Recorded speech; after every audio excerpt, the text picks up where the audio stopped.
There's fear in the air. There's no mistaking it. It's made all the more noticeable by the fact Britain has never, not in my memory at least, been a fearful place. And for the longest time, the British have not been a fearful people. I remember unrest and discontent, of course I do. I remember righteous anger, but I don't remember the smell of fear.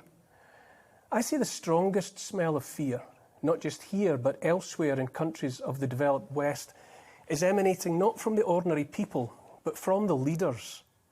Leaders of governments, leaders of giant corporations. There are plenty of frightened citizens as well, masked up and isolated, driven to distraction by months, now years of mismanagement, misinformation and propaganda, all of it combining to create a wearying, debilitating sense of constant anxiety and uncertainty. But the strongest smell of fear comes not from those at the bottom of the pile, rather from those at the top. And what are they so frightened of, these governments and leaders? I'll tell you what, they're frightened of their own people. They're frightened of us, and there are a lot of us.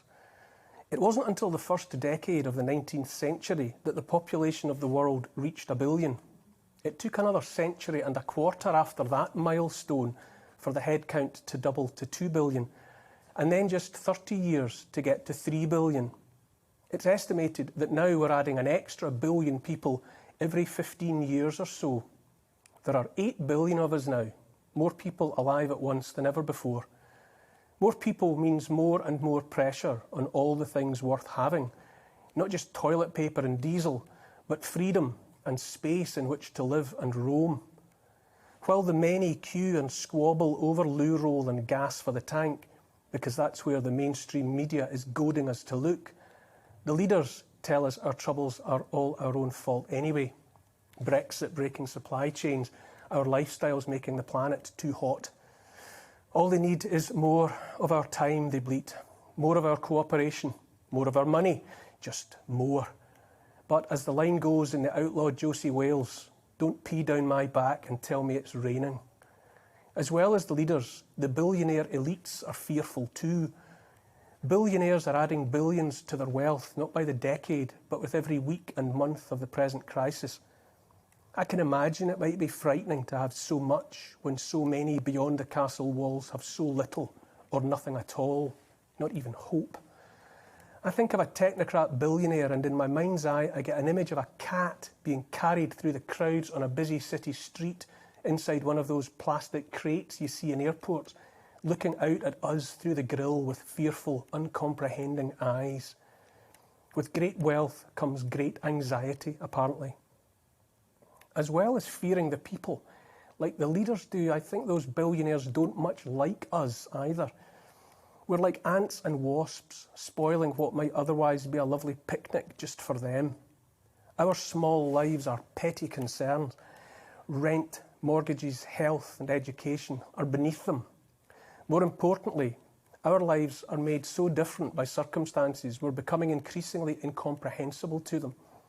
There are two groups to watch, those with everything to lose and those with nothing to lose. Leaders feeling backed into a corner by the great unwashed often seek safety by demanding and then taking more and more control, for our own good, of course.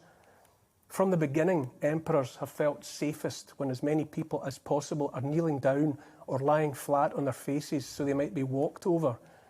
It's hard for a person to defend him or herself from a kneeling position or prone, far less fight. Fearful leaders need insulation between themselves and the people, and so prefer to hoard everything of value, food, resources, wealth, so they might dole out the crumbs. There's already talk of an end to money as we have known it, to be replaced by something virtual and digital you can neither see nor touch. Imagine a world where it's not you that decides how much of your money you can spend on beer or meat or a holiday, but an algorithm making that decision for you, for your own good. Fear makes the fearful lash out. Australia makes for shocking viewing right now.